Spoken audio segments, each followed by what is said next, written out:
नमस्कार, मैं हूं सुप्रतिम बैनर्जी और आप देख रहे हैं वारदात। मध्य प्रदेश के आगर मालवा जिले में एक शख्स का कत्ल होता है।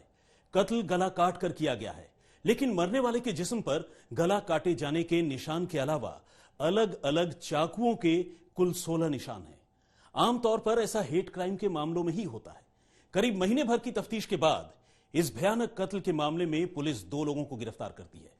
फिर कत्ल के पीछे एक ऐसी कहानी उभर कर सामने आती है कि पुलिस वाले भी चकरा जाते हैं। यह कत्ल सिर्फ एक फोन कॉल की वजह से हुआ।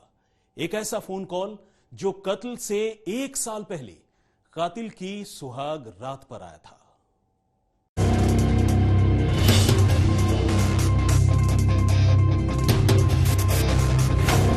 नूर मोहम्मद की चाकू बोलकर हत्या कर दी गई। ब्लाइंड मर्डर था।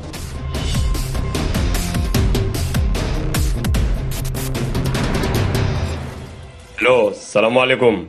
जी वालेकुम अस्सलाम। कैसे हो? जी खैरियत से।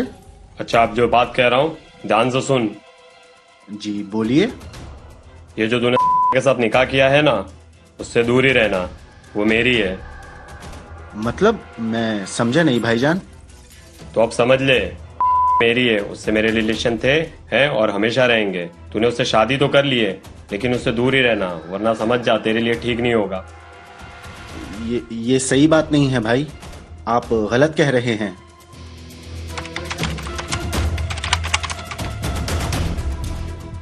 डिस्ट्रिक्ट हेडक्वार्टर से करीब 4 किलोमीटर दूर गांव बैजनाथ निपानिया से इस रात एक बेचैन करने वाली खबर सामने आई। यहां गांव के ही एक घर के बाहर एक कारोबारी का किसी ने गला रेत कर कत्ल कर दिया था। लाश इतनी बुरी हालत में थी कि देखने वालों के रोंगटे खड़े हो गए। खबर मिलते ही आगर मालवा पुलिस मौकाए वारदात पर पहुंची और मामले की जांच शुरू कर दी गई।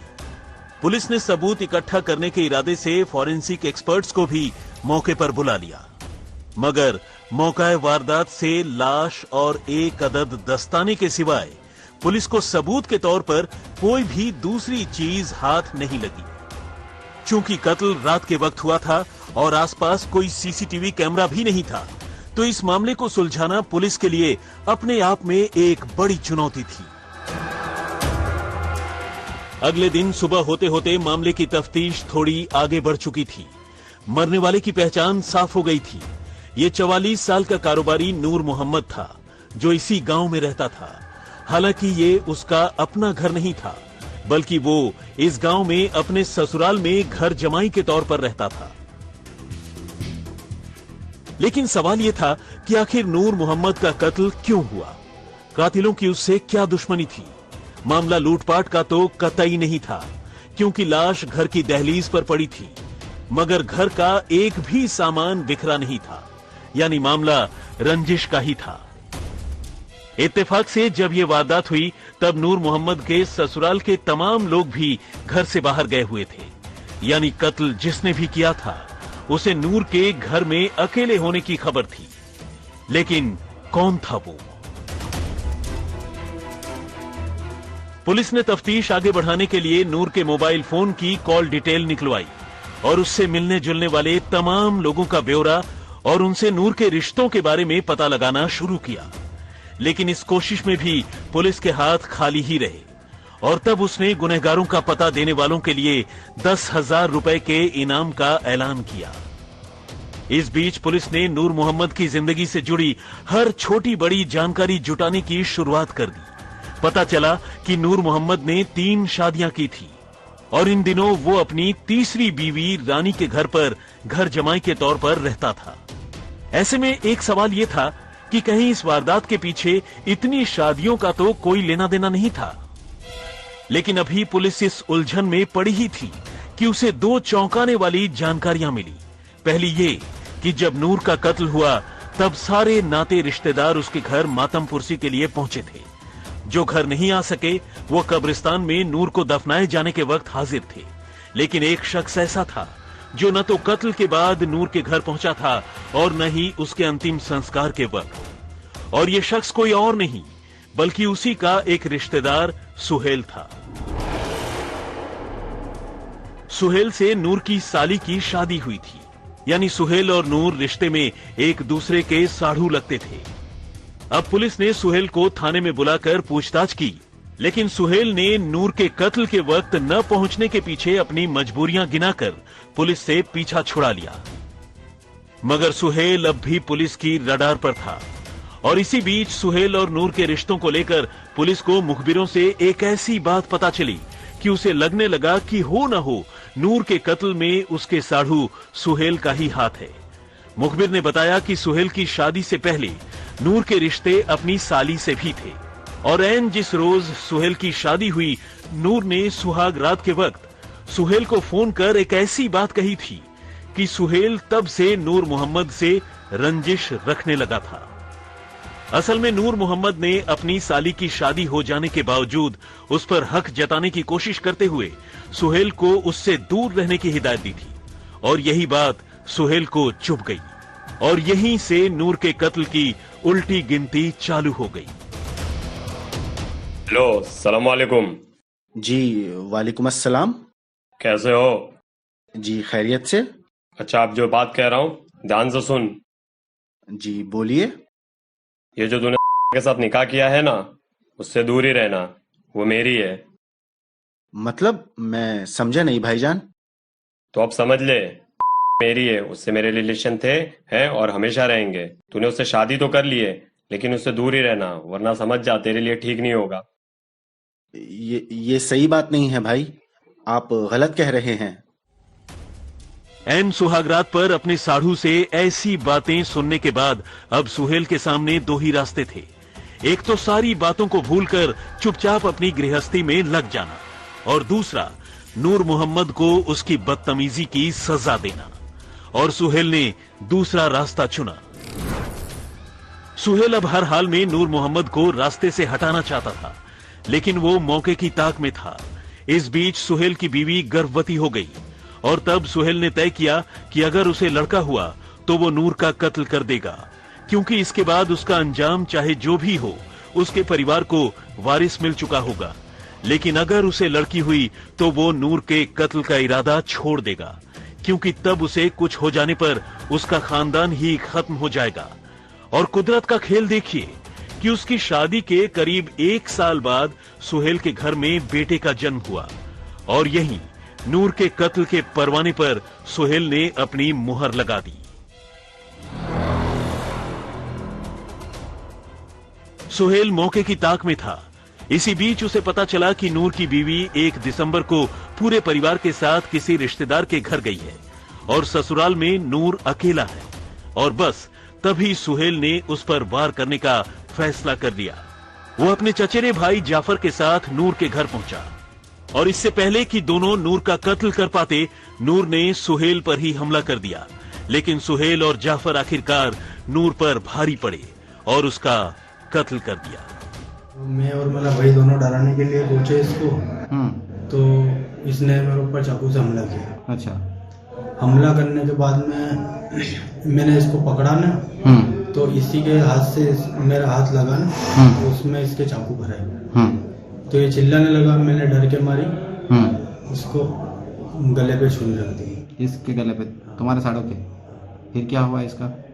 ये गले पे छुरी रख के चले गए, आ गए हम। और किसने मारा? और कौन था तुम्हारे साथ में? 2-4 हाथापाई में लग गई, उसने मेरा छिनाई ने झपटी उसमें लग गई। हाँ। मेरे भाई ने दी। तुम्हारा भाई कौन? जाफर। कत्ल के बाद कातिलों ने सबूत मिटाने की पूरी कोशिश की। वो जिन कपड़ों में कत्ल करने पहुंचे थे, उन्होंने उन कपड़ों को जला दिया।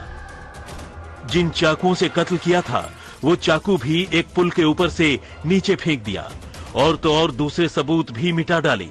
लेकिन एक दस्ताना ऐसा रह गया जो मौका वारदात पर ही छूट गया था।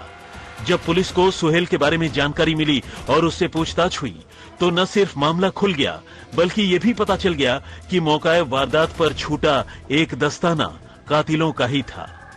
अब कत्ल का मोटिव भी क्लियर था और मोबाइल फोन की लोकेशन, दस्ताना और ऐसे ही दूसरी चीजों के तौर पर दोनों के खिलाफ कई सबूत भी पुलिस के हाथ लग चुके थे।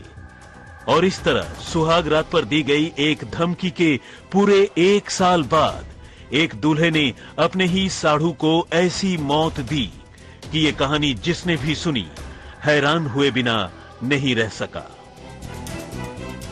नूर मोहम्मद की मौत की वजह बना एक फोन कॉल।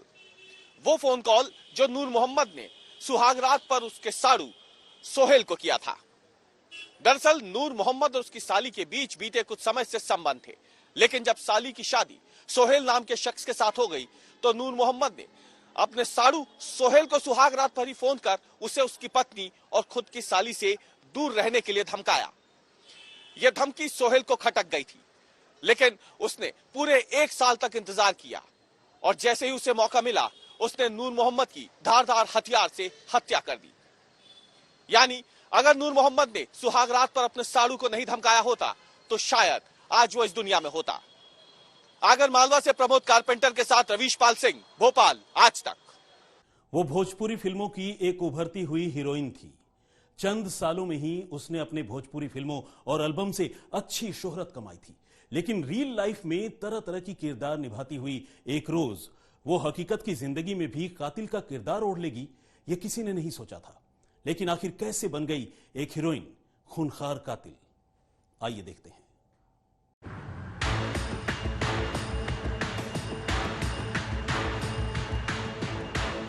एक भोजपुरी फिल्मों का डायरेक्टर, दूसरी भोजपुरी फिल्मों की हीरोइन। इन दोनों ने अपनी फिल्मों में प्यार मोहब्बत से लेकर कत्ल और क्राइम के न मालूम कितने सीन किए, लेकिन एक रोज दोनों ये सीन अपनी ही जिंदगी में क्रिएट कर लेंगे, ये किसी ने भी नहीं सोचा था। लेकिन अब भोजपुरी फिल्मों का ये डायरेक्टर और हीरोइन जब पुलिस के हत्थे चढ़ चुके हैं तो इनकी करतूत की ऐसी कहानी सामने आई है कि सुनने वालों के रोंगटे खड़े हो गए। दोनों पर इल्जाम है 24 साल की एक महिला के कत्ल का, और वो भी हंसिये से गला रेत कर। मामला यूपी के फतेहपुर का है। 24 साल की एक बेगुनाह औरत का कत्ल किसी और ने नहीं बल्कि उसी शख्स ने अपनी माशूका के साथ मिलकर कर डाला जिसने उसके साथ कभी 7 जन्मों तक साथ निभाने की कस्में खाई थी। 21 दिसंबर 2021 को भोजपुरी फिल्मों के डायरेक्टर इंद्रमोहन अपने साथ काम करने वाली हीरोइन नेहा को लेकर अपने घर आ पहुंचे। पत्नी योगमाया को दोनों के रिश्तों की भनक पहले से ही थी, और जब खुद पति ही अपने साथ अपनी गर्लफ्रेंड को लेकर घर आ गया तो तीनों में कहासुनी और लड़ाई लाजमी थी। यही इस घर में हुआ और यह सब कुछ पूरे 5 दिनों तक चलता रहा। लेकिन आखिरी रोज जो कुछ हुआ वो सोचना भी मुश्किल था। इल्जाम है कि पति इंद्रमोहन ने अपनी माशूका नेहा के साथ मिलकर अपनी बीवी योगमाया की हंसिये से गला काटकर हत्या कर दी। रात के अंधेरे में योगमाया को मौत के घाट उतारने के बाद पति इंद्रमोहन और उसकी गर्लफ्रेंड नेहा दोनों फरार हो गए। सुबह जब परिवार वाले इनके कमरे में पहुंचे तो बहू की खून से सनी लाश देखी। इसके बाद वारदात की खबर पुलिस को दी गई। पुलिस ने लाश को कब्जे में लेकर योगमाया के भाई की तहरीर पर आरोपी और उसकी प्रेमिका के खिलाफ कत्ल का केस दर्ज किया और फिर दोनों को गिरफ्तार कर लिया गया। अपनी बसी बसाई गृहस्थी के बावजूद एक फिल्म डायरेक्टर का यूं बहक जाना और बहककर खुद अपने हाथों से अपना घर उजाड़ लेने की यह कहानी अपने आप में किसी ट्रेजेडी फिल्म की कहानी से कम नहीं है। दिल्ली से मोहम्मद आसीम के साथ नितेश श्रीवास्तव, फतेहपुर, आज तक। तो वारदात में फिलहाल इतना ही।